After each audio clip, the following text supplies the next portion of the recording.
Mort et résurrection. Comment affronter l'homme qui a détruit votre monde? L'ex-mari d'Isabelle Dubois, Philippe Martin, l'a abandonnée pour une mannequin glamour, croyant l'avoir laissée brisée et oubliée. Il s'apprête à faire son entrée triomphale à l'événement social de la saison à Bordeaux, prêt à se vanter de sa nouvelle vie parfaite, mais il a oublié un petit détail. Isabelle. Et elle ne revient pas seulement, elle arrive enceinte de son enfant secret, au bras d'un multimillionnaire solitaire qui tient l'avenir de Philippe dans le creux de sa main. Ce n'est pas seulement une vengeance, c'est un règlement de compte. Avant de commencer, partagez votre ville dans les commentaires. C'est toujours fascinant de savoir d'où vous nous suivez. Inscrivez-vous pour ne manquer aucune autre histoire. Un fantôme d'une vie passée. Le reflet que lui renvoyait le miroir éclaboussé de pluie de son petit appartement à Bordeaux n'était pas celui de la femme qu'elle reconnaissait, mais celui d'un fantôme. Le fantôme d'une vie qu'elle avait vécue, une vie d'après-midi ensoleillée sur la Côte d'Azur et du tintement des coupes de crément lors de galas qui se fondaient les uns dans les autres. Cette femme avait été Madame Philippe Martin, un titre qui avait été à la fois un bouclier et une cage. Désormais, elle n'était qu'Isabelle, et Isabelle était épuisée. Son corps lui faisait mal d'une fatigue qui n'avait rien à voir avec la grossesse qu'elle cachait au monde et tout à voir avec l'homme qui en était la cause, 6 mois plus tôt. 6 mois s'étaient écoulés depuis que le divorce avait été prononcé, une coupure chirurgicale nette qui avait tranché leur mariage de 7 ans avec la froide précision de l'ambition de Philippe. Il avait appelé cela une « séparation consciente », un terme qu'il avait pioché sur un blog de style de vie, comme si leur histoire partagée n'était qu'un meuble démodé qu'ils avaient décidé d'écarter d'un commun accord. Mais il n'y avait rien de conscient dans la façon dont ils l'avaient systématiquement démantelée, pièce par pièce, jusqu'à ce qu'elle devienne une étrangère dans sa propre peau. Il lui avait reproché d'être trop émotive, trop dépendante, que sa nature calme ne correspondait pas à l'image dynamique qu'il devait projeter en tant que l'un des promoteurs immobiliers les plus audacieux de Bordeaux. Il avait besoin d'une femme puissante, avait-il dit, d'une pièce d'exposition. Il l'avait trouvée en Camille, une mannequin dont le visage ornait actuellement un panneau publicitaire sur la place de la Bourse, vendant un parfum avec un regard sensuel qui promettait un monde d'excitation qu'Isabelle n'avait jamais pu offrir. C'est sur Instagram, ce lieu moderne de l'humiliation publique, qu'Isabelle avait appris leurs fiançailles. Une photo de la main fine et manucurée de Camille, ornée d'un diamant si gros qu'il en semblait indécent, son annulaire entrelacé avec celui de Philippe. La légende disait, un nouveau chapitre avec mon roi. J'ai dit oui. Cette publication avait été un coup de poignard en plein cœur, non pas parce qu'elle aimait encore Philippe, cet amour était mort d'une mort lente et douloureuse bien avant la signature des papiers, mais à cause de la cruauté pure et brute.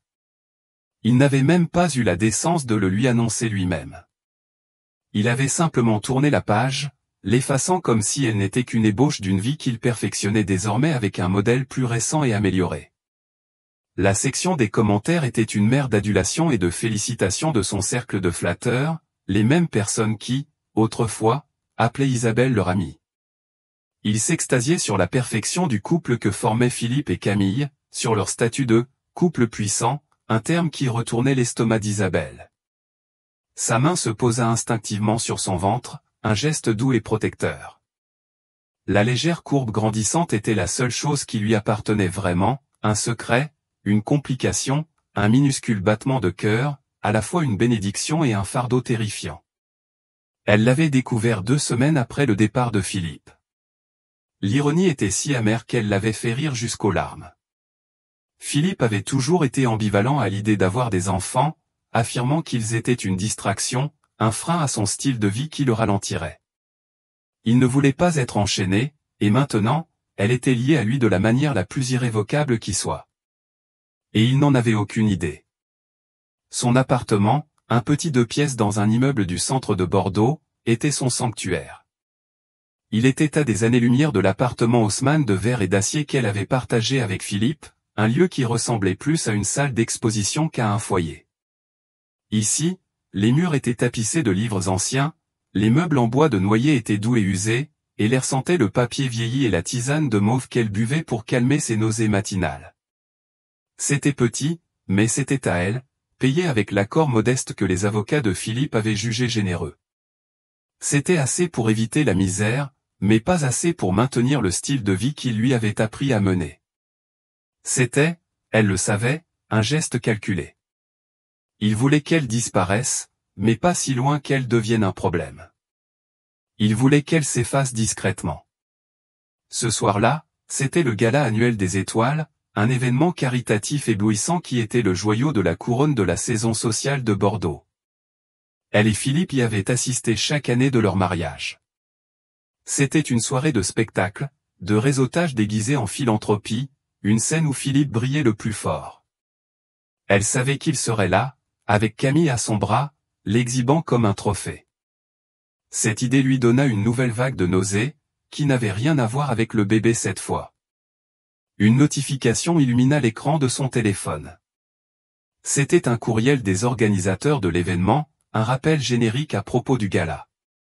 Son nom figurait encore sur la liste, une relique oubliée de sa vie passée.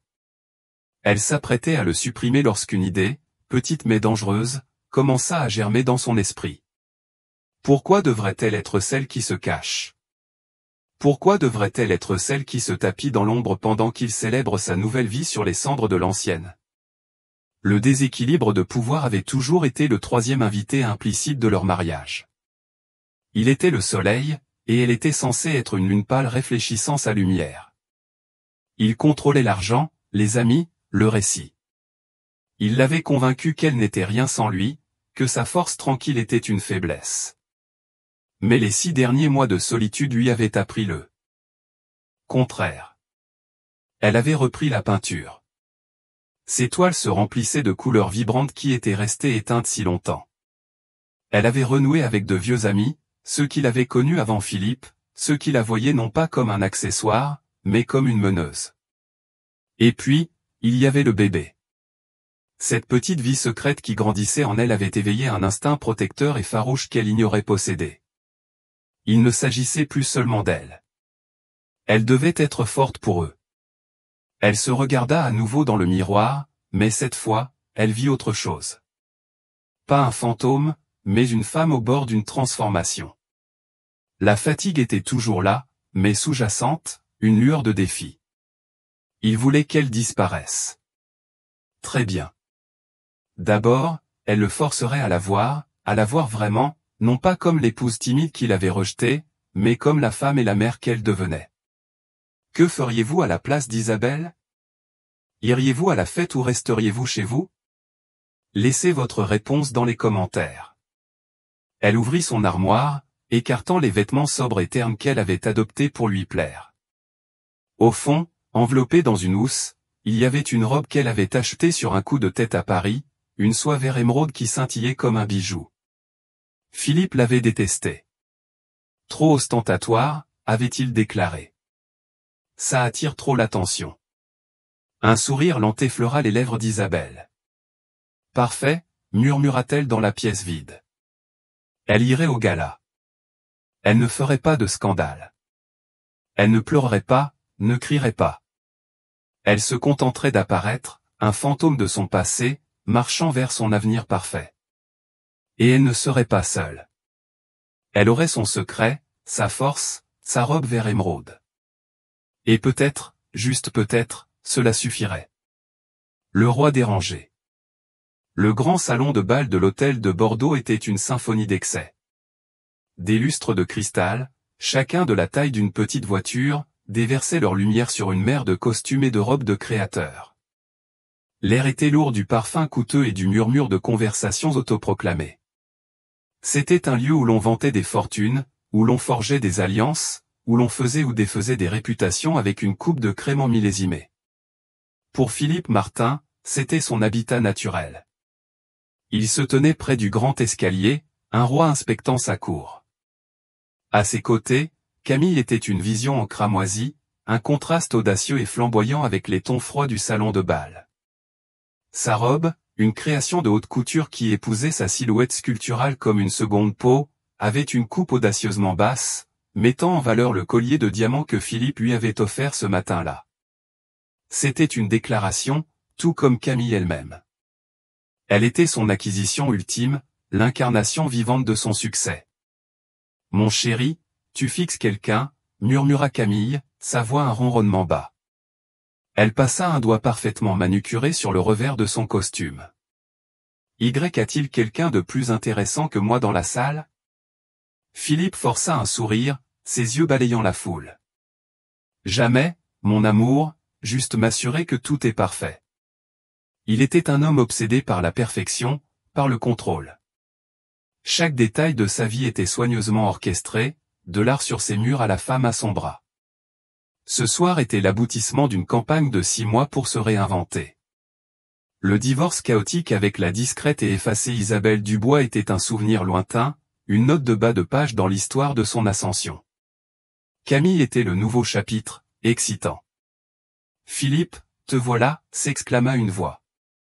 C'était Sébastien, un contemporain dans le monde immobilier, un homme dont Philippe convoitait le respect. Sébastien venait d'une famille riche, mais il admirait la cruauté de Philippe et l'envoûtante Camille. « Vous êtes le sujet de conversation de la ville, n'est-ce pas ?» Camille exhiba sa bague, tendant la main pour que Sébastien l'admire. « Philippe a un goût exquis, dit-elle, ses yeux lançant un clin d'œil à Philippe. Un rappel silencieux de sa valeur. « Absolument », acquiesça Sébastien, son regard s'attardant sur Camille un instant de trop. « Bonne soirée à toi, Philippe. J'ai entendu dire que les offres finales pour le projet de l'avenue de la Liberté se clôturent la semaine prochaine. On dit que tu es le favori. » « Nous sommes confiants, » répondit Philippe, sa voix lisse comme du marbre poli. C'était l'affaire la plus importante de sa carrière, un projet qui définirait son héritage et consoliderait sa place au sommet de la chaîne alimentaire immobilière de Bordeaux. Tout en dépendait, son image publique, sa relation avec Camille, tout son avenir. Tout était lié à cet accord. La conversation glissa vers les tendances du marché et les lois de zonage, un langage que Philippe parlait avec une grâce fluide et prédatrice. Camille, de son côté, jouait parfaitement le rôle de la fiancée adoratrice, hochant la tête au bon moment, son sourire ne vacillant jamais. Mais sous la surface, elle s'ennuyait. Ce monde d'hommes parlant d'argent n'était qu'un moyen pour atteindre une fin. La fin, c'était le style de vie, la sécurité, l'envie des autres femmes. Elle avait gravi les échelons depuis un quartier ouvrier, utilisant son visage et son corps comme une monnaie d'échange. Philippe Martin était son plus gros coup à ce jour, et elle n'avait aucune intention de le perdre. Alors que Philippe poursuivait la conversation, son esprit divagua malgré lui vers Isabelle. Il ressentit une pointe de quelque chose qu'il refusait de nommer. Ce n'était pas de la culpabilité, mais plutôt un agacement, une gêne persistante. Il avait espéré qu'elle ramperait dans un coin et disparaîtrait. Il l'avait payée. Il s'était lavé les mains d'elle. Pourtant, il ne pouvait se débarrasser de cette sensation de fil lâche. Leur dernière conversation avait été stérile, menée par avocats interposés. Il n'avait jamais eu à affronter le coût humain de ses actes. Il avait simplement avancé. Il se souvenait d'elle dans ce même salon de bal, 2 ans plus tôt. Elle portait une robe bleu marine simple, élégante mais discrète.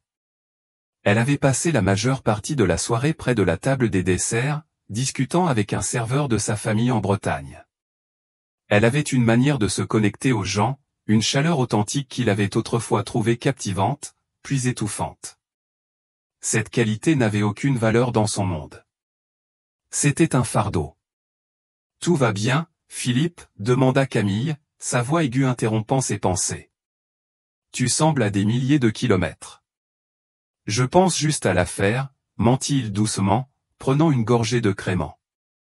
La pression est énorme. « Eh bien, tu m'as moi pour te détendre plus tard, » murmura-t-elle, sa main glissant de son bras vers le bas de son dos, un geste possessif et prometteur. C'est alors qu'un changement subtil dans l'atmosphère de la salle se produisit.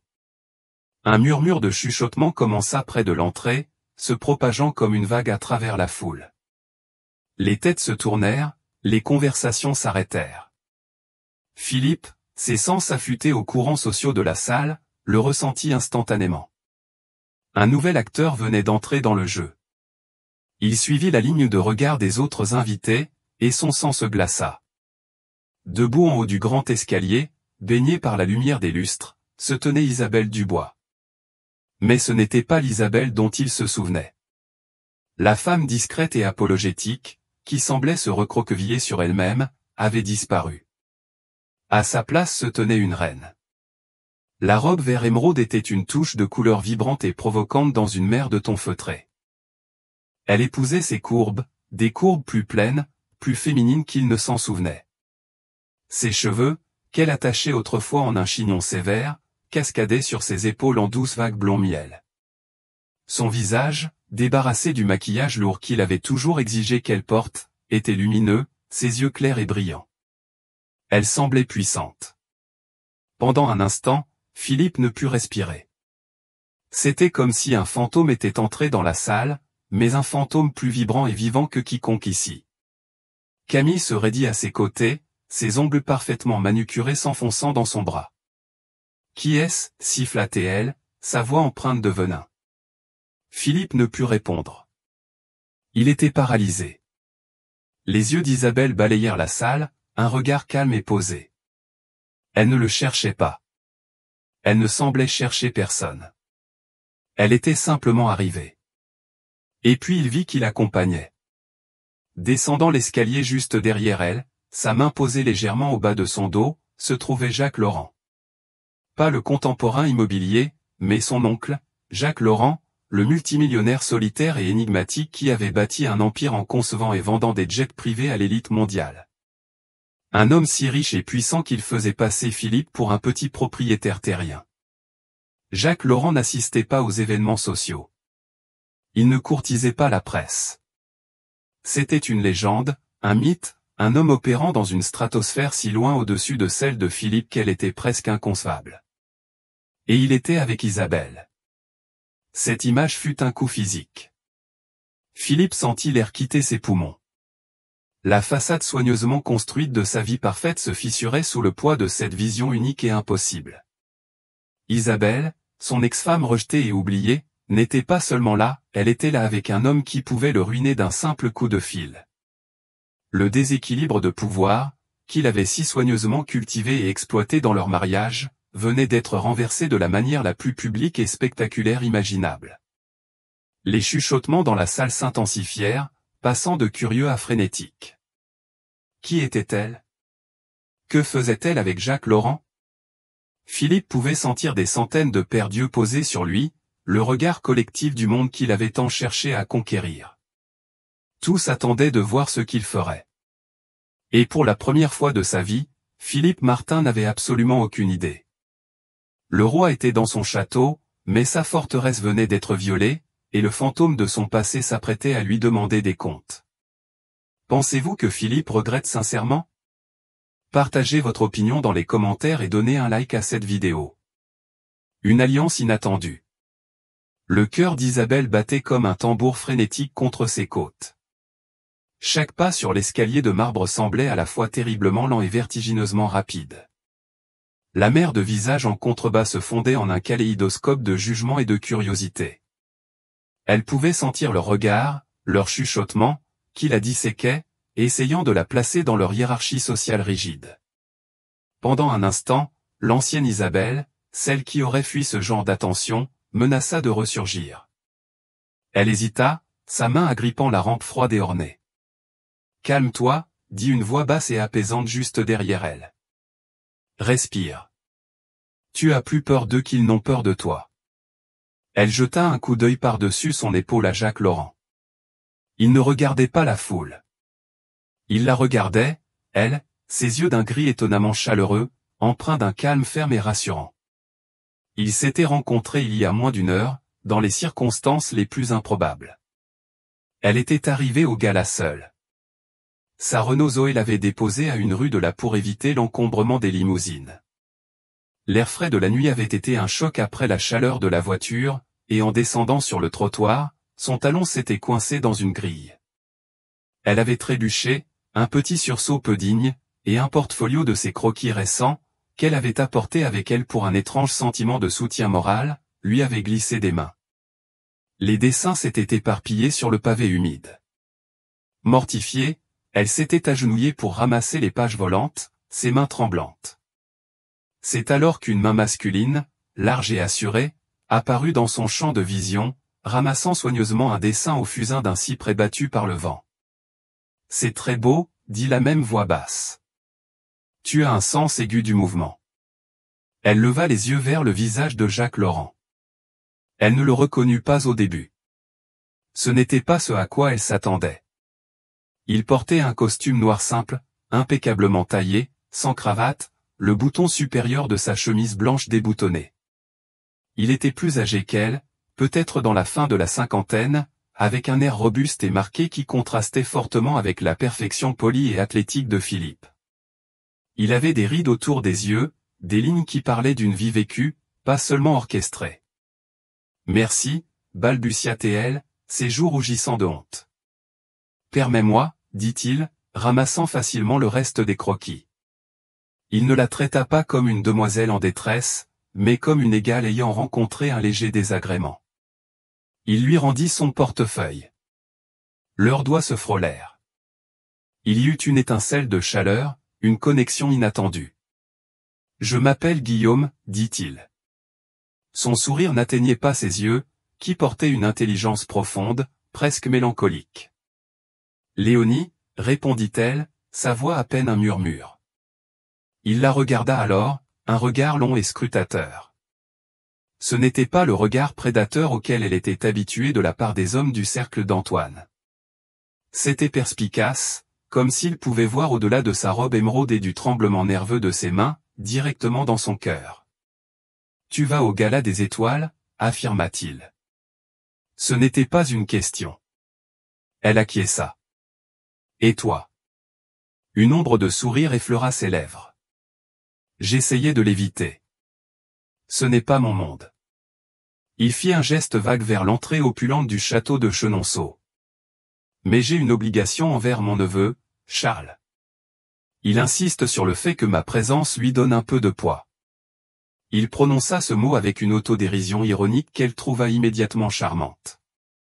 Je comprends, dit-elle, et elle le pensait vraiment. Moi non plus, je ne suis pas de ce monde. Alors, pourquoi es-tu ici, Léonie, demanda-t-il, son regard direct perçant toute prétention. La question flotta dans l'air. Elle aurait pu mentir, offrir une excuse polie et vide de sens, mais quelque chose en lui, son intensité tranquille, son absence de jugement, la poussa à dire la vérité. « Je suis ici pour me rappeler que j'existe, » dit-elle. Les mots sortirent avec plus de force qu'elle ne l'avait prévu. Il hocha lentement la tête, une lueur de compréhension dans ses yeux gris. Une cause digne. Il détourna les yeux de son visage vers l'entrée, puis revint à elle. Personne ne devrait avoir à mener ce combat seul. Me permettrais-tu d'être ton cavalier ? L'offre était si inattendue, si absurde, qu'elle faillit rire. Guillaume Fournier, le millionnaire solitaire, se proposant d'être son cavalier. Mais ce n'était pas un geste de pitié. Cela ressemblait à une alliance, un pacte spontané et tacite entre deux âmes se sentant étrangères en ces lieux. « Je ne pense pas que tu saches dans quoi tu t'engages, » dit-elle, pensant à Antoine et à Tatiana, à l'inévitable explosion. « Au contraire, » répondit-il, baissant légèrement la voix. « Je crois que j'ai une très bonne idée de la situation, et je ne peux penser à rien que je préférerais faire ce soir que de bouleverser le récit prévisible. » Il lui offrit son bras. « Allons-y » et elle le prit. Entrer dans la cour du château de Chenonceau au bras de Guillaume Fournier lui donna l'impression de pénétrer dans une réalité parallèle. Les portiers, qu'il avait à peine regardés lorsqu'elle était passée seule quelques instants plus tôt, inclinaient maintenant la tête avec déférence. Les murmures commencèrent immédiatement alors qu'il descendait l'escalier de pierre. La main de Guillaume, chaude et ferme dans son dos, était une ancre silencieuse dans la mer tumultueuse du gala. Il la guida jusqu'aux dernières marches et sur le sol de marbre. La foule s'écarta devant eux comme par magie. Le murmure des conversations reprit, mais il était différent, chargé d'une énergie nouvelle et électrique. Tous les regards étaient braqués sur eux. « Ton ex-mari, je présume, » murmura Guillaume, son regard fixé sur un point par-dessus son épaule. L'homme en costume élégant qui semble avoir vu un fantôme. Léonie n'eut pas besoin de regarder. Elle pouvait sentir le regard d'Antoine, comme un contact physique, brûlant et furieux. C'est lui, confirma-t-elle, sa voix étonnamment ferme. Et la femme qui semble sur le point de briser une flûte de champagne à force de serrer, c'est sa fiancée, Tatiana. Je vois, dit Guillaume. Il la guida vers le bar, ses mouvements lents et délibérés. Il créait un espace pour elle, une bulle protectrice au milieu du chaos. Il commanda une eau pétillante avec une rondelle de citron pour elle et un whisky sec pour lui. Il n'essaya pas de faire la conversation, se contentant de rester à ses côtés, sa présence étant une déclaration silencieuse de soutien. Des gens commencèrent à s'approcher d'eux, non pas les flagorneurs serviles du cercle d'Antoine, mais un autre calibre d'invités, un magnate de la technologie, un artiste célèbre, un diplomate étranger. Tous saluaient Guillaume avec un mélange d'admiration et de familiarité, et il présentait Léonie à chacun d'eux, simplement comme « mon ami ». Il ne l'expliquait pas, ne la qualifiait pas. Il la présentait comme une personne de valeur en son propre droit. À chaque présentation, Léonie sentait une partie de son ancien moi, la femme confiante et intelligente, enfouie sous des années de dédain désinvolte d'Antoine, commençait à ressurgir. Elle se surprit à parler de son art, de son amour pour la littérature française, de ses voyages dans les villages de Provence. Elle n'était plus seulement l'ex-femme d'Antoine Moreau. Elle était Léonie. Elle osa un regard de l'autre côté de la salle. Antoine était toujours là, figé sur place, Tatiana agrippée à son bras comme une liane. Il était acculé, et il le savait. Il ne pouvait pas s'approcher d'elle sans reconnaître Guillaume Fournier, et il ne pouvait pas l'ignorer sans paraître faible. Son monde soigneusement contrôlé vacillait sur son axe. Guillaume suivit son regard. « Il t'a sous-estimé, dit-il à voix basse, ces mots destinés à elle seule. Il m'a effacé, corrigea-t-elle. Les mots, crus, portaient une vérité qu'elle n'avait jamais exprimée à voix haute. Eh bien, ce soir, dit Guillaume, se tournant pour la regarder pleinement, ses yeux gris sérieux et doux, nous te faisons renaître. À cet instant, Léonie comprit. Ce n'était pas un simple acte de bonté fortuit. C'était un acte délibéré de sauvetage.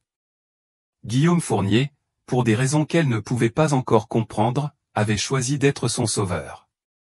Et tandis qu'il se tenait à ses côtés, une force calme et inébranlable dans la cage dorée du salon de bal, elle ressentit quelque chose qu'elle n'avait pas ressenti depuis très, très longtemps, l'espoir. Un affrontement inconfortable. L'air du salon de bal était chargé de questions tacites. L'arrivée de Léonie avec Guillaume Fournier avait envoyé une onde de choc à travers la société méticuleusement stratifiée réunie là, et les répliques résonnaient encore. Antoine Moreau, qui régnait en maître quelques instants plus tôt, se retrouvait maintenant à la périphérie. Le centre de gravité de la salle s'était dramatiquement déplacé. Il observait, la mâchoire serrée, Guillaume et Léonie se mouvoir parmi la foule, non pas avec l'énergie frénétique et avide d'attention à laquelle il était habitué, mais avec une grâce tranquille et assurée, bien plus puissante. « Qu'est-ce qu'elle fait ici » cracha Tatiana, sa voix un murmure venimeux. « Et qui est cet homme avec elle ?»« Il a l'air vieux. »« C'est Guillaume Fournier, » répondit Antoine, la voix tendue. « Et il n'est pas vieux, il est puissant. Assez puissant pour acheter cet hôtel et en faire son bureau privé s'il en avait envie. » Les yeux de Tatiana s'écarquillèrent, sa colère momentanément remplacée par une lueur de peur et de calcul. Elle comprenait le pouvoir et voyait que l'homme avec Léonie en possédait à un degré qu'elle ne pouvait saisir. Cela changeait la donne. Léonie n'était plus juste une ex-femme pathétique faisant un scandale. Elle était une menace. « Tu dois faire quelque chose », insista Tatiana, son emprise sur son bras devenant douloureuse. « Va là-bas, remets-la à sa place. » Et dire quoi, rétorqua Antoine, sa contenance enfin brisée. Excusez-moi, monsieur Fournier, l'un des hommes les plus influents de la planète, mais c'est mon ex-femme que vous accompagnez, et j'aimerais que vous la rendiez à l'obscurité que j'avais prévue pour elle. Il savait qu'il était coincé. Chaque instinct lui criait de réaffirmer sa domination, de rappeler à Léonie sa place. Mais un regard vers l'expression calme et indéchiffrable de Guillaume Fournier lui indiqua que ce serait une erreur catastrophique. C'était une autre ligue, un autre jeu, et il n'en connaissait pas les règles. Pendant ce temps, Léonie commençait à ressentir une sensation grisante d'autonomie. L'homme à ses côtés était un bouclier, sa réputation si immense qu'elle détournait les jugements mesquins. Et les ragots malveillants qui autrement l'auraient visé. Des gens qui l'auraient ignoré un an plus tôt lui souriaient maintenant, impatients d'être présentés. Elle voyait ce qu'ils étaient, des papillons attirés par une flamme plus brillante. « Es-tu prête » murmura Guillaume, sa voix un chuchotement bas près de son oreille. « Prête pourquoi » demanda-t-elle, son cœur recommençant à battre. « À affronter le dragon dans son antre, dit-il, son regard glissant vers Antoine. C'est inévitable. Mieux vaut le faire à nos conditions qu'aux siennes. » Elle prit une profonde inspiration, l'air chargé de champagne et de peur. Il avait raison. Se cacher dans un coin n'était qu'un répit temporaire. La véritable épreuve était encore à venir. Elle lui adressa un petit hochement de tête déterminé. À nos conditions. Avec une main ferme dans son dos, Guillaume commença à avancer, non pas en s'éloignant d'Antoine, mais directement vers lui. Ce fut une progression lente et délibérée, et à chaque pas, le brouhaha ambiant du salon de bal semblait s'estomper. La foule s'écartait devant eux. Cela ressemblait à une scène de film, un affrontement à haut risque au cœur du territoire ennemi. Antoine les vit approcher, et une rage primitive, chaude et possessive, monta en lui. C'était sa soirée, sa fiancée, son monde, et elle marchait vers lui comme si elle avait tous les droits d'être là, au bras d'un homme qui le faisait se sentir petit. Ils s'arrêtèrent à quelques mètres, une distance polie et civilisée qui semblait être un gouffre. Les quatre protagonistes formaient un tableau silencieux, l'air crépitant de tension. Ce fut Guillaume qui parla le premier, sa voix douce et dénuée de toute émotion perceptible. « Antoine, dit-il, un hochement de tête en guise de reconnaissance. Ça faisait longtemps. » Antoine fut déconcerté. « Guillaume, je ne savais pas que tu venais ce soir. » Il força sa voix à paraître décontractée, mais elle sonna tendue et forcée. « Une décision de dernière minute, » répondit Guillaume. Ses yeux glissèrent brièvement vers Léonie avant de revenir à Antoine. « J'ai rencontré mon amie Léonie, et elle m'a convaincu que c'était un événement à ne pas manquer. » Mon amie Léonie. Ces mots étaient un coup désinvolte et dévastateur. Il ne l'avait pas appelée Léonie Dubois. Il l'avait revendiquée, non comme une possession, mais comme une égale, une amie. C'était la femme qu'il s'était convaincu être faible, celle qu'il avait écartée, et il s'était trompé. Tatiana, qui ne se laissait jamais ignorer, fit un pas en avant, son sourire aussi tranchant que du verre brisé. « Eh bien, quelle surprise, dit-elle, ses yeux parcourant Léonie avec un dédain non dissimulé. « Je ne savais pas que tu étais encore de sortie. » L'insulte était claire, tu n'es plus pertinente. Avant que Léonie ne puisse répondre, une vague de vertige la submergea. Une sensation familière ces derniers mois. La chaleur de la salle, le stress de la confrontation, tout devenait trop. Elle vacilla légèrement. Sa main se porta instinctivement à son ventre, dans un geste protecteur. Ce fut un mouvement discret, presque imperceptible, mais dans le silence chargé, il résonna comme un coup de tonnerre. Antoine le vit. Ses yeux, jusque-là emplis de colère, s'écarquillèrent de stupéfaction. Son regard descendit de son visage à sa main, posée sur la légère courbe de son abdomen, une courbe que la soie de sa robe ne pouvait plus totalement dissimuler. L'équation était simple, brutale et indéniable. 6 mois depuis le divorce. Le timing était parfait. Le sang quitta son visage. La colère, la jalousie, l'orgueil blessé où tout s'évapora, remplacé par une prise de conscience cataclysmique. Un bébé. Son bébé. Tatiana vit l'expression sur son visage et suivit son regard. Ses lèvres parfaitement maquillées s'ouvrirent dans un « oh » silencieux de choc, son esprit s'emballant. Un bébé. Un lien permanent et indissoluble entre Antoine et cette femme qu'elle s'était tant efforcée d'éclipser. C'était une complication qu'elle n'avait pas anticipée, une menace à ses plans soigneusement élaborés. Son propre monde, si méticuleusement construit, commençait à vaciller. Guillaume, qui avait vu le geste et compris sa signification instantanément, se rapprocha de Léonie, sa main offrant un soutien ferme et discret à son bras. Il ne dit pas un mot, il n'en avait pas besoin. Sa posture protectrice était une déclaration en soi. Le silence s'étira, épais et étouffant. La révélation avait eu lieu, mais ce n'était pas celle que quiconque avait attendue. Ce n'était pas une question de robe, de millionnaire ou de triomphe social. Il s'agissait de ce secret, de cette nouvelle vie exposée au cœur de l'éblouissant salon de bal du château de Chenonceau. Léonie regarda Antoine, observant le choc brut sur son visage, l'horreur naissante dans ses yeux. Pour la première fois de la soirée, elle ressentit une lueur de pitié pour lui. Il pensait avoir le contrôle, être le maître de son univers, mais en cet instant silencieux, il avait tout perdu. Il avait rejeté la chose la plus précieuse qu'il ait jamais eue, sans même le savoir. Elle était venue ce soir pour lui rappeler qu'elle existait, mais elle avait fait bien plus. Elle lui avait montré un avenir qu'il ne pourrait jamais avoir, un héritage qu'il avait rejeté sans le savoir. Et tandis qu'elle se tenait là, flanquée de son improbable sauveur, sa main reposant sur le secret désormais partagé, elle sut, avec une certitude ancrée profondément dans ses os, qu'elle avait gagné non seulement la bataille de la soirée, mais la guerre pour sa propre vie. Que pensez-vous qu'il va se passer après la révélation de la grossesse? L'attitude de Guillaume est-elle motivée par la vengeance ou l'altruisme? Partagez votre opinion dans les commentaires. L'onde de choc de cette révélation silencieuse ne fut pas une explosion bruyante, mais un changement sismique et discret qui réorganisa tout le paysage social du salon de bal. Les fils invisibles du pouvoir, de l'influence et du respect qui maintenaient la salle en cohésion commencèrent à se rompre et à se reformer, créant un nouveau motif, troublant. Antoine Moreau, qui se trouvait au centre de cette toile, se retrouva soudain suspendu à un fil effiloché. Le moment fut interrompu par Charles, qui, inconscient du drame à haut risque qui venait de se dérouler, s'approcha avec un large sourire, un peu égaré. « Oncle Guillaume, je savais que tu viendrais. »« Et Antoine, mon ami ?» Il donna une tape sur l'épaule d'Antoine, un geste qui le fit tressaillir.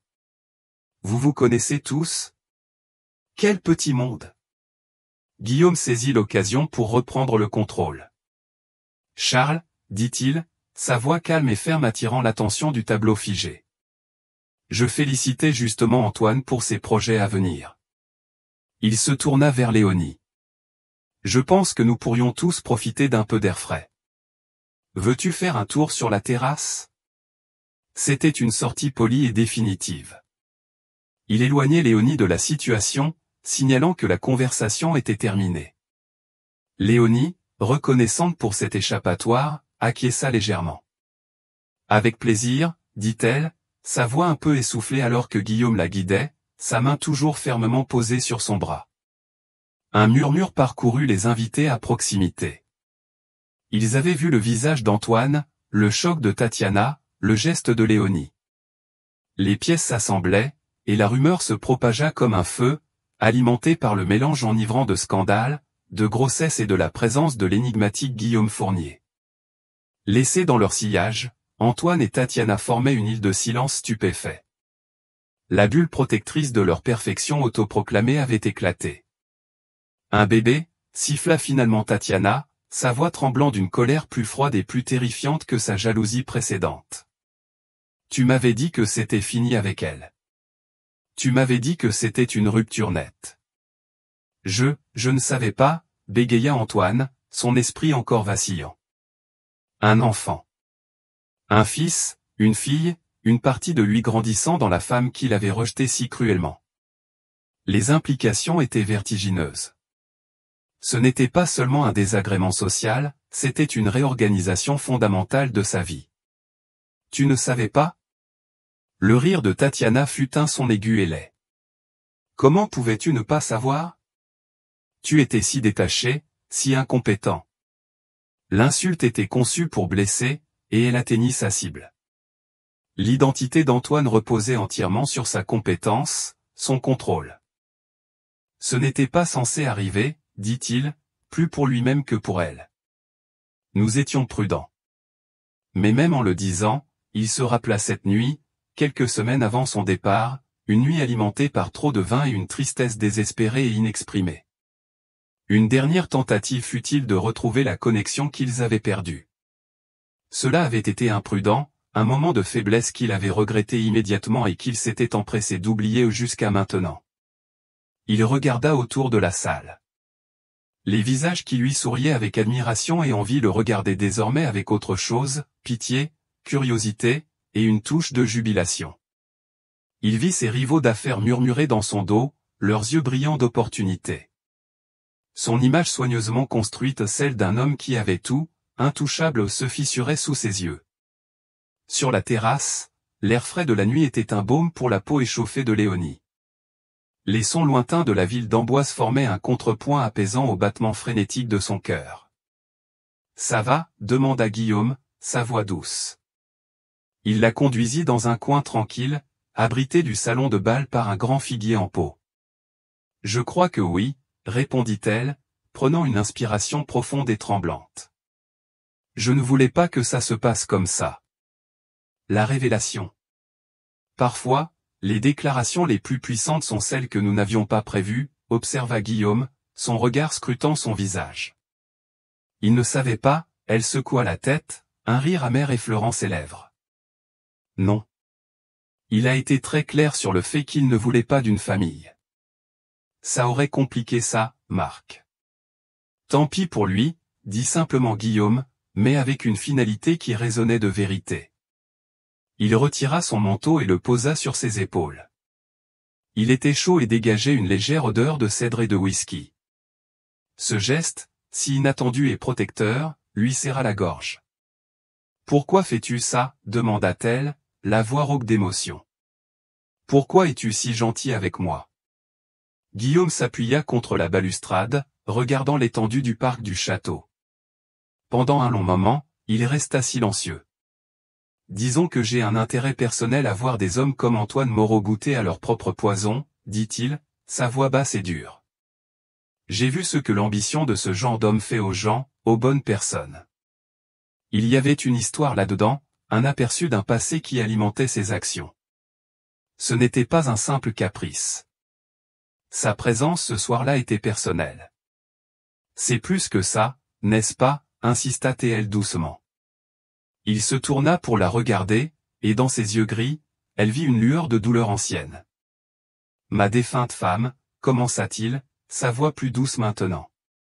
Elle était artiste, comme toi, brillante, sensible. Elle travaillait pour un homme comme Antoine, un fanfaron charismatique qui s'attribuait le mérite de ses idées et sapait lentement sa confiance, jusqu'à ce qu'elle croie qu'elle ne valait rien. Je l'ai perdue bien avant sa mort. La confession flotta dans l'air, une vulnérabilité partagée. Le cœur de Léonie se serra pour lui, pour la femme qu'il avait perdue. Elle comprenait maintenant. Il ne la sauvait pas simplement. Il honorait la mémoire de sa femme. En l'aidant, il livrait une bataille qu'il avait déjà perdue une fois. « Je suis désolé, Guillaume, » murmura-t-elle. Il lui adressa un sourire triste et discret. « Ne le sois pas, sois forte, sois la femme qu'elle n'a jamais eu l'occasion d'être. Vis ta vie, crée ton art, élève ton enfant. C'est la meilleure revanche que tu puisses avoir. Et bien sûr, n'oublie pas de liker cette vidéo et de la partager avec tes amis. Abonne-toi pour découvrir d'autres histoires comme celle-ci. » À l'intérieur, les fondations du monde d'Antoine continuaient de se fissurer. Un investisseur potentiel pour le projet de l'avenue Foch, un homme qu'il courtisait depuis des mois, s'approcha de lui, l'expression froide. « Antoine, quelle soirée !»« Écoute, pour notre réunion la semaine prochaine, nous allons la reporter.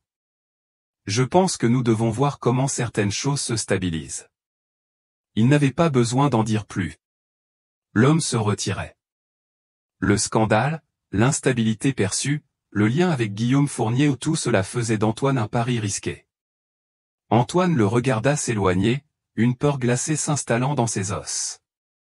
Il avait bâti son empire sur une illusion d'invincibilité, mais l'illusion s'était envolée, et il ne restait qu'un homme debout parmi les ruines de sa propre création, observant son ex-femme, la mère de son enfant inconnu, réconforté par un homme qui avait le pouvoir d'achever la démolition. Le déséquilibre des pouvoirs ne s'était pas seulement renversé, il était devenu un glissement de terrain, et Antoine se trouvait du mauvais côté. Que pensez-vous de la révélation de Guillaume? N'utilisait-il que Léonie? Partagez votre opinion. Dans les jours qui suivirent le gala, un étrange silence s'abattit sur la vie de Léonie, en contraste frappant avec la tempête qu'elle avait déclenchée. L'avalanche attendue d'appels de connaissances curieuses et de la presse intrusive ne vint jamais. C'était comme si un bouclier protecteur et invisible avait été érigé autour d'elle. Elle sut, sans qu'on le lui dise, que c'était l'œuvre de Guillaume. Son influence silencieuse et redoutable était à l'œuvre, veillant à ce qu'on la laisse en paix. Il l'appela le lendemain matin, pas un message, mais un véritable appel téléphonique. Sa voix, calme et ferme, était une présence rassurante. « Je présume que tu te remets des festivités d'hier soir », dit-il avec une touche d'humour sec dans le ton. « Je ne suis pas sûr que festivité soit le mot que j'utiliserais, répondit-elle, un léger sourire naissant sur ses lèvres. Mais oui, je vais bien. Merci, Guillaume, pour tout. J'ai une proposition à te faire, Léonie, dit-il. J'ai une petite maison de campagne sur ma propriété dans le nord. C'est calme, isolé, la lumière est parfaite pour peindre. J'ai pensé que tu pourrais l'utiliser quelque temps pour t'éloigner de la ville, travailler, respirer. L'offre était d'une générosité écrasante. Une maison de campagne sur la propriété d'un millionnaire. Cela semblait tout droit sorti d'un conte de fées. Je ne sais pas quoi dire, bégaya-t-elle. Ne dis rien, répondit-il avec fermeté, mais avec douceur. L'endroit est vide, et franchement, j'apprécierais la compagnie. Le domaine est vaste. Tu n'aurais pas à me voir du tout si tu ne le souhaites pas, il y eut une pause. Considère cela comme une résidence d'artiste sans contrainte. Elle savait qu'elle devrait refuser, que c'était trop imposant, mais l'idée de s'échapper de la ville, d'être entourée par la nature, d'avoir un endroit sûr et paisible pour tout assimiler et se préparer pour le bébé était un chant de sirène irrésistible. D'accord, dit-elle, sa voix douce. Oui, j'aimerais beaucoup.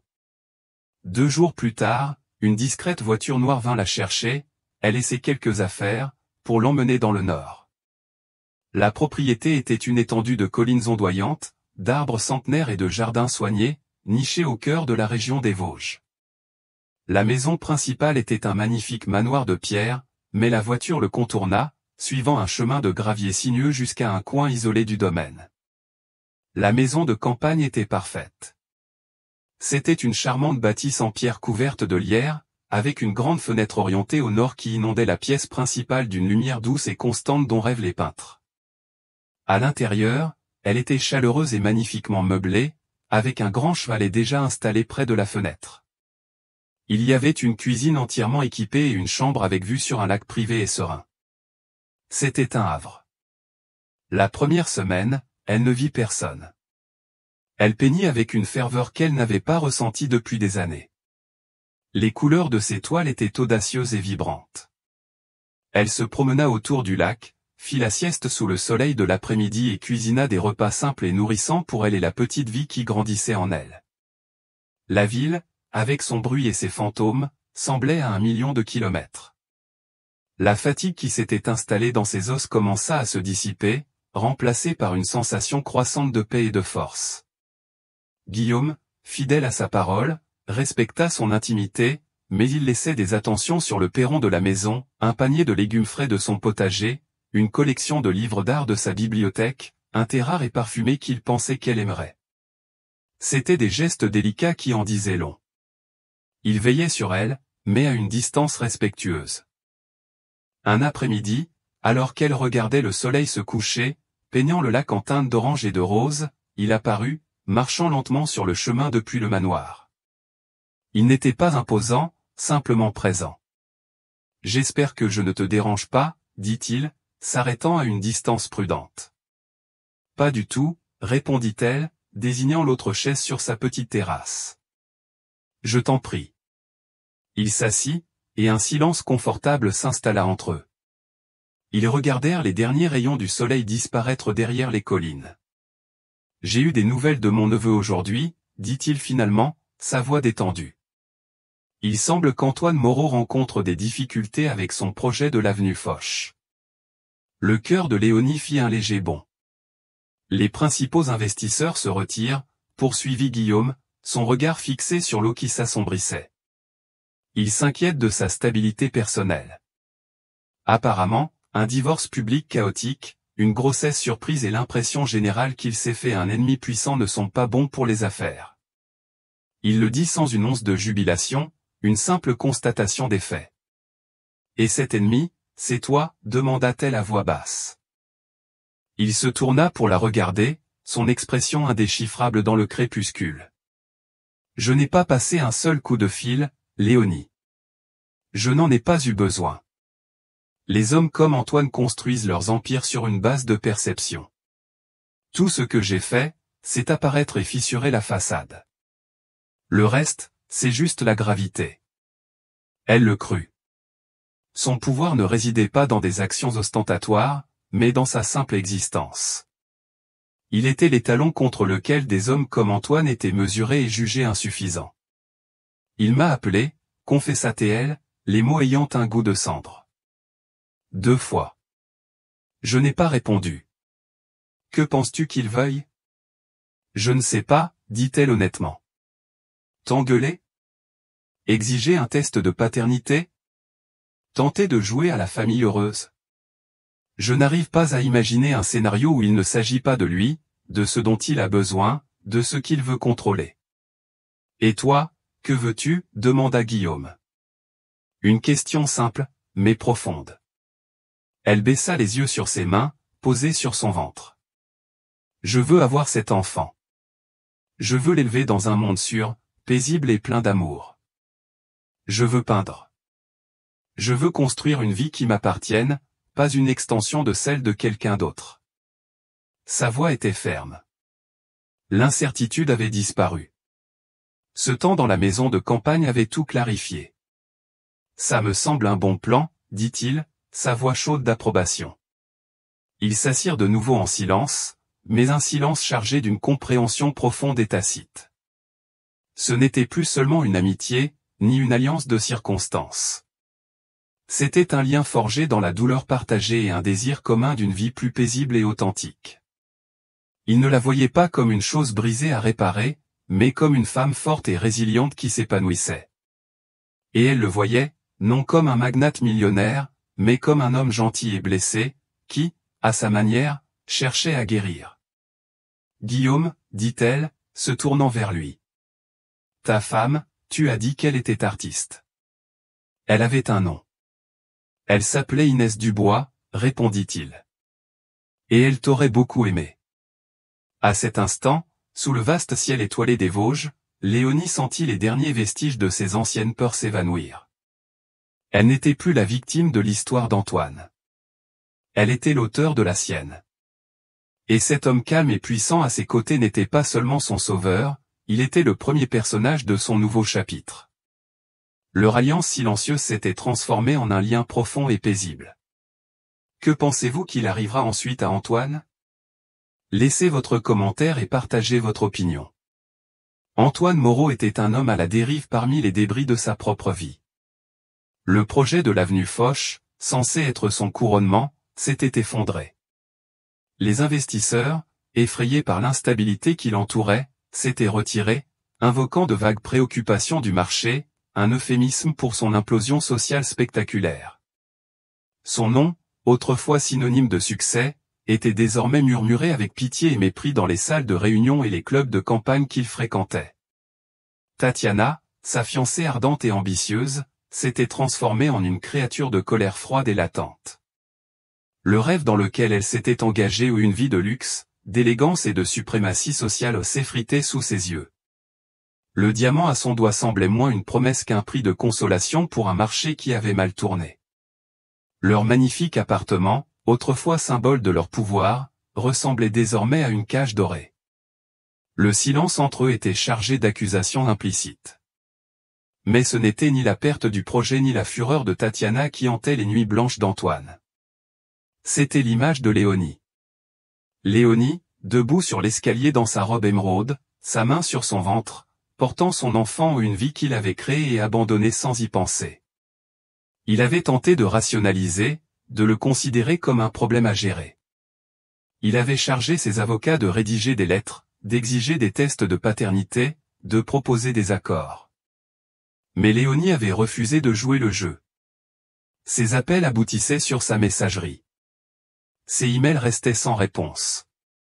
Ses avocats se heurtaient à un mur de silence poli mais impénétrable, orchestré par une équipe juridique qu'il découvrit bientôt être financée par Guillaume Fournier. Ce manque de contrôle le rendait fou. Lui, Antoine Moreau, qui avait orchestré chaque aspect de sa vie avec une précision impitoyable, était désormais totalement impuissant. Il était exclu, ignoré, considéré comme insignifiant dans l'événement le plus important de sa vie. Le désespoir le rongeait, une émotion brute et inconnue. Il devait la voir, parler avec elle. Pour comprendre, il ne savait même pas quoi. Revendiquer quelque chose? S'excuser? Les motivations se mélangeaient dans son esprit, un cocktail toxique d'ego, de regrets et d'un étrange instinct paternel naissant. Il découvrit où elle se trouvait grâce à un ancien employé mécontent du domaine de Guillaume, heureux d'échanger des informations contre une grosse enveloppe d'argent. Savoir qu'elle vivait sous la protection de Guillaume dans une maison de campagne sur ses terres fut un nouveau coup porté à son orgueil déjà blessé. Il conduisit vers le nord par un après-midi gris et pluvieux, l'humeur correspondant parfaitement à son état d'esprit. Il n'avait pas de plan. Il agissait par pur instinct, une manière d'être qu'il avait autrefois méprisée chez les autres. Il passa la grille principale, gara sa voiture sur une route secondaire et se fraya un chemin à travers la forêt, se sentant comme un intrus. Il trouva facilement la maison de campagne, une colonne de fumée s'échappant de sa cheminée. Elle ressemblait à une carte postale, une image de tranquillité domestique qui semblait une insulte personnelle. Il la vit à travers la grande fenêtre. Elle se tenait devant un chevalet, lui tournant le dos, totalement absorbée par son travail. Elle portait un simple tablier taché de peinture, ses cheveux relevés sans soin. Son ventre formait une courbe proéminente et parfaite sous le tissu. Elle était belle, plus belle qu'il ne l'avait jamais vue. Il y avait en elle une paix, une sérénité autonome qui lui avait volé et qu'elle avait retrouvée sans lui. Il l'observa longtemps, une tempête d'émotions contradictoires bouillonnant en lui. Il vit la femme qu'il avait épousée, l'âme douce et gentille qu'il avait autrefois aimée avant que son ambition n'empoisonne tout. Il vit la femme qu'il avait brisée et celle qui avait ressurgi des cendres, et il vit la mère de son enfant. Finalement, il sortit de la forêt et s'avança sur le chemin. Le crissement de ses chaussures sur le gravier la fit se retourner. Ses yeux s'écarquillèrent, non de peur, mais d'une déception lasse et profonde. Elle ne semblait pas surprise de le voir. Elle semblait avoir attendu ce dernier acte désespéré. Elle ne l'invita pas à entrer. Elle sortit simplement sur la terrasse, resserrant son tablier autour d'elle dans un geste protecteur. « Antoine, dit-elle, sa voix neutre. Tu ne devrais pas être ici. Il fallait que je te voie, Léonie, dit-il, la voix rauque. Nous devons parler. Il n'y a rien à dire, répondit-elle, son calme plus troublant que n'importe quelle colère. Tu as fait tes choix. Je fais les miens. Cet enfant n'est pas un choix que tu peux faire seul, rétorqua-t-il, les mots crus et possessifs. C'est aussi mon bébé. Un sourire triste et sage effleura ses lèvres. C'est vrai, tu ne voulais pas d'enfant, Antoine. Tu voulais une dynastie. Tu voulais un héritage. Mais un héritage, ce n'est pas un bâtiment portant ton nom, c'est une personne. Et tu ne voulais pas d'une personne, tu voulais une idée. Ces mots étaient comme des couteaux, déchirant ses illusions, exposant ses motivations pathétiques. J'ai fait une erreur, murmura-t-il. L'aveu lui coûta tout. Une terrible erreur. Oui, c'est vrai, acquiesça-t-elle, sa voix toujours calme, mais désormais avec une force d'acier. Tu as fait une erreur en décidant que mon amour était un fardeau. Tu as fait une erreur en pensant que tu pouvais te débarrasser de moi comme d'un vieux meuble. Et tu as fait une erreur en pensant que ton argent pouvait tout réparer. Elle fit un pas vers lui, et pour la première fois, il vit non seulement de la force dans ses yeux, mais une pitié profonde et infranchissable. Tu ne peux pas faire ça, Antoine. Tu ne peux pas ruiner ma vie et ensuite réapparaître quand tu te sens seul pour exiger une place dans la seule belle chose qui soit sortie des décombres. Cet enfant mérite mieux que ça. Cet enfant mérite un père, pas un propriétaire. Chaque mot était un clou dans le cercueil de son ancien moi. Il était venu pour un règlement de compte, et il l'avait. Mais ce n'était pas ce qu'il avait imaginé. Il pensait qu'il serait celui qui poserait des exigences, fixerait les termes. Au lieu de cela, c'était lui qui était jugé, et il était jugé insuffisant. « Que veux-tu de moi ?» demanda-t-il, sa voix se brisant. « De l'argent ? Un contrat ? Dis-moi ce que c'est. »« Je veux que tu partes, » répondit-elle simplement. « Je veux que tu retournes à ta vie, à Tatiana, à ton appartement de verre. Et je veux que tu nous laisses tranquilles. C'est tout ce que j'ai toujours voulu. » C'est alors qu'une autre silhouette apparut, descendant le chemin depuis le manoir. Guillaume Fournier. Il ne se précipita pas, il n'était pas en colère, il s'approcha simplement et s'arrêta aux côtés de Léonie, une présence silencieuse et inébranlable. Il posa une main sur son épaule, un geste de soutien calme et solide. Il regarda Antoine, ses yeux gris dénués de malice, seulement un adieu final et profond. Antoine regarda le visage résolu de Léonie, puis la posture protectrice de Guillaume. Il vit leur alliance silencieuse, le lien profond et tacite entre eux. Il vit la vie qu'ils construisaient ici, une vie de paix, d'art et d'affection sincère. Une vie sans place pour lui. Il avait perdu. Il avait tout perdu. Le projet, le respect, la femme qu'il n'avait jamais vraiment appréciée, et l'enfant qu'il ne connaîtrait jamais. La réalisation fut un coup physique, lui coupant le souffle, le faisant tomber à genoux sur le chemin de gravier humide. C'était son règlement de compte. Pas un combat, pas une négociation, mais un moment de clarté calme et dévastateur. Il était désormais le fantôme, une figure insignifiante d'un passé qui avait avancé sans lui. Que pensez-vous de la fin d'Antoine? L'a-t-il mérité? Laissez votre commentaire et partagez cette vidéo. Il leva les yeux vers la femme qu'il avait blessée, la mère de son enfant. Et dans ses yeux, il ne vit pas de la haine, mais une libération finale et déchirante.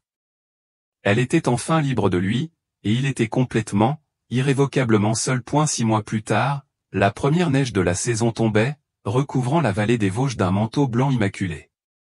Depuis la grande fenêtre de sa maison de campagne, désormais officiellement son foyer, Léonie Dubois observait les flocons épais et paresseux tomber, son nouveau-né, Elias, dormant profondément dans ses bras. Il était parfait, avec sa nature calmée, elle devait l'admettre, une mèche de cheveux noirs qui était purement celle d'Antoine. Mais en le regardant, elle ne ressentait pas d'amertume, seulement un amour profond et bouleversant. La maison de campagne était devenue son monde, un sanctuaire de création et de nouvelle vie. Les murs étaient couverts de ces toiles ou des paysages vibrants et émotionnels qui semblaient palpiter d'une vie propre. Une galerie à Paris, appartenant à un ami de Guillaume, avait vu son travail et lui avait offert une exposition personnelle. La première. La résidence d'artiste s'était transformée en une carrière. Sa relation avec Guillaume avait fleuri de manière calme et sans hâte, comme les choses destinées à durer. Ce n'était pas une romance ardente et passionnée, mais une compagnie profonde et constante, bâtie sur le respect mutuel, les vulnérabilités partagées et l'amour des moments tranquilles. Il était une présence constante et douce dans sa vie et celle d'Elias. Il lisait les nouvelles financières à voix haute au bébé, prétendant qu'il était important de comprendre les marchés tôt, une plaisanterie qui faisait toujours rire Léonie. Il passait des heures dans son atelier à la regarder peindre, heureux d'être simplement en sa présence. Il ne cherchait pas à remplacer le père d'Elias. Il était simplement l'homme qu'il était, un homme gentil et honnête qui était apparu pour combler un vide. Il formait une famille, pas conventionnelle, mais réelle, forgée dans le creuset de la trahison et reconstruite sur une base de confiance. Un après-midi, un colis arriva. Une grande boîte plate, sans adresse d'expéditeur, juste un cachet postal de Paris. À l'intérieur, enveloppé dans du papier craft, se trouvait une peinture. C'était une œuvre petite et exquise d'un artiste du XIXe siècle qu'elle admirait, connu pour ses paysages sereins et lumineux. Glissée dans un coin du cadre, une petite note manuscrite. Léonie. Il n'y a pas de mots pour défaire ce que j'ai fait. Je le sais. Il n'y a pas d'excuse pour mon aveuglement, ma cruauté. Ces 6 derniers mois m'ont appris le vrai sens du mot faillite, et il n'a rien à voir avec l'argent. J'ai vu l'annonce de ton exposition. Félicitations. Ça ne me surprend pas. J'ai toujours su que tu étais brillante. J'étais juste trop arrogant pour l'admettre. Ce n'est pas un cadeau pour acheter ton pardon. Je sais que cela ne s'achète pas, considère cela comme une excuse, petite et inadéquate. Un acompte sur une dette que je ne pourrai jamais rembourser. Je ne t'importunerai plus. J'ai signé tous les documents nécessaires. Mes avocats contacteront les tiens pour organiser la pension alimentaire pour le bébé, qui sera placé dans un fonds fiduciaire que tu contrôleras seul. Il devrait avoir tout ce qu'il mérite. J'espère qu'il aura ton cœur. C'était toujours la meilleure partie de toi. Antoine.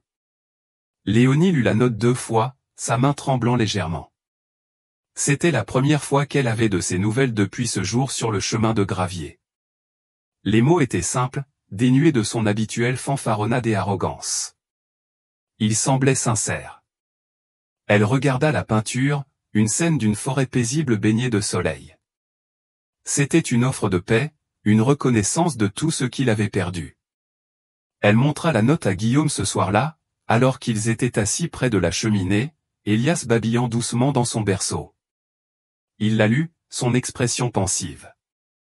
On dirait que cet homme est capable d'apprendre, dit-il à voix basse. Que dois-je faire, demanda-t-elle. Fais ce qui te semble juste, répondit-il, prenant sa main. Son chemin est le sien désormais. Il n'a plus à croiser le tien si tu ne le souhaites pas. Elle y réfléchit longuement. L'ancienne Léonie se serait consumée à cause de ce geste, à cause du lien persistant. Mais elle n'était plus cette Léonie. Elle s'approcha du berceau et regarda son fils. Son avenir était là, dans cette pièce, dans l'odeur de talc, de bébé et de térébenthine, dans la chaleur de la main de Guillaume, dans le son régulier et rythmique de son propre cœur. Elle ne lui répondrait pas. Elle n'accepterait pas le cadeau, ni ne le rejetterait, elle l'accepterait simplement pour ce qu'il était, le dernier chapitre définitif d'un livre qu'elle ne lisait plus. Elle accrocherait la peinture dans la chambre d'Elias, un rappel silencieux que même d'une grande douleur, quelque chose de beau pouvait naître. Quelques semaines plus tard, lors de la soirée d'ouverture de son exposition à la galerie, la salle était comble. Ses tableaux, des paysages vibrants et émotionnels, remportaient un succès retentissant. Les critiques murmuraient, les collectionneurs achetaient. Léonie se tenait au centre de tout cela, Elias attaché à sa poitrine dans un porte-bébé, Guillaume à ses côtés. La fierté qu'il ressentait pour elle irradiait comme une chaleur physique. De l'autre côté de la salle, près de la sortie, un homme se tenait dans l'ombre, à moitié caché par un pilier. C'était Antoine. Il semblait plus mince. Son costume coûteux lui allait un peu grand. Il n'était pas avec Tatiana. Les colonnes de Potin avaient rapporté leur séparation à l'amiable quelques semaines plus tôt. Il était seul. Il ne regardait pas les peintures. Il regardait Léonie, Elias, Guillaume. Il observait la vie qu'il avait rejetée. Leurs regards se croisèrent un bref instant à travers la salle bondée. Il lui adressa un petit hochement de tête, presque imperceptible, une reconnaissance, une concession. Puis il se détourna et disparut dans la nuit froide, un fantôme acceptant enfin sa place dans le passé. Léonie ressentit une sensation de libération, une rupture finale du lien. Elle se tourna vers Guillaume. Un sourire éclatant et sincère illumina son visage.